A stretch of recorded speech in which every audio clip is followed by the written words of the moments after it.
বাটি মেজার করে 1 বাটি চাল আমি নিয়ে নিলাম। গোবিন্দভোগ চালটাকে খুব ভালো করে চটকে চটকে ধুতে হবে। তবে আমি এই জলটাকে ফেলি না, এটাকে আমি আমার গাছে দিয়ে দিই। এটাকে এখন ধুয়ে 2-3 বার ধুয়ে তারপরে আমি 30 মিনিটসের জন্য ভিজিয়ে রেখে দেব। সেম বাটির মেজারমেন্টে আমি ডালটা নেব 1.5 বাটি। 1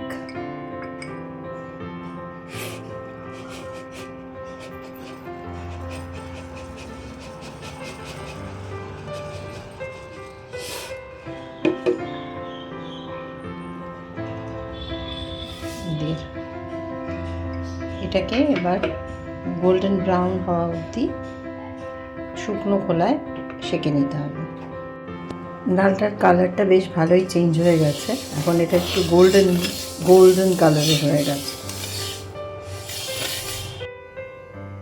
চালটা ডালটা একসাথে দিয়ে দিয়েছি, তার ভেতরে কয়েকটা আগে থেকে কেটে রাখা আলুর পিস দিয়ে দিচ্ছি, এই 4টে থেকে 6টার মতো। It is optional. সব কিছু বেশ ভালোই ফুটছে টকবক করে। এই সময় যদি জল মেশাতে হয়, আমার তো মনে হচ্ছে জল মেশাতে হবে, তো অলওয়েজ গরম জল দিতে হবে। আমি গরম জল করেই রেখেছি, সেটা আমি দিয়ে দেবো।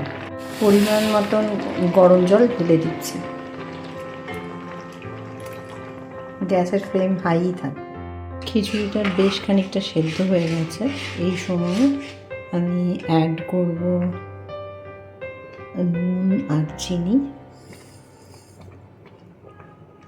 গ্রাইন্ড করে দিলাম। আর অ্যাড করব এখানে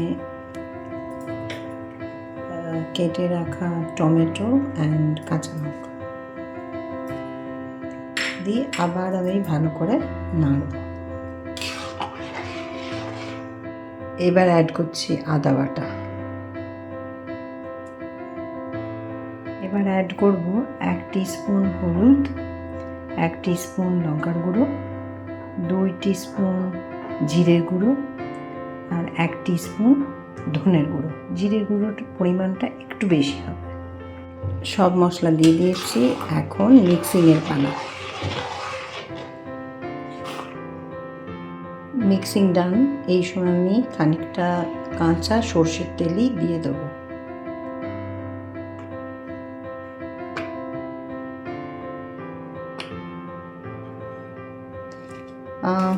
more or less 3 tablespoon। Add করব হাফ গ্রেটেড কোকোনাট। সব মিক্স করছি। একটা আলাদা প্যানে তেজপাতা, শুকনো লঙ্কা আর গোটা জিরে সর্ষের তেলের মধ্যে ফোড়ন দিয়েছি, সেটাকে ফাইনালি খিচুড়িতে অ্যাড করে দেবো। ফোড়নটা অ্যাড করে দিলাম, এবং ফাইনালি সব কিছু মিক্স করে ঢাকা দিয়ে রেখে দেবো। মাই খিচুড়ি ইজ ডান। প্লেটিং করে দিয়েছি। খিচুড়ির ওপরে রান্নার সময় ঘি দিইনি, তাই খিচুড়ির ওপর থেকে একটু গলানো ঘি দিয়ে দিয়েছি। একটা কাঁচা লঙ্কা, 2টো পাঁপড় ভাজা। বাইরে ঝমঝমিয়ে বৃষ্টি পড়ছে। এবার টেস্ট করতে দেব, খেয়ে দেখুক কেমন হয়েছে। কেমন হয়েছে গো খেতে? দুর্দান্ত।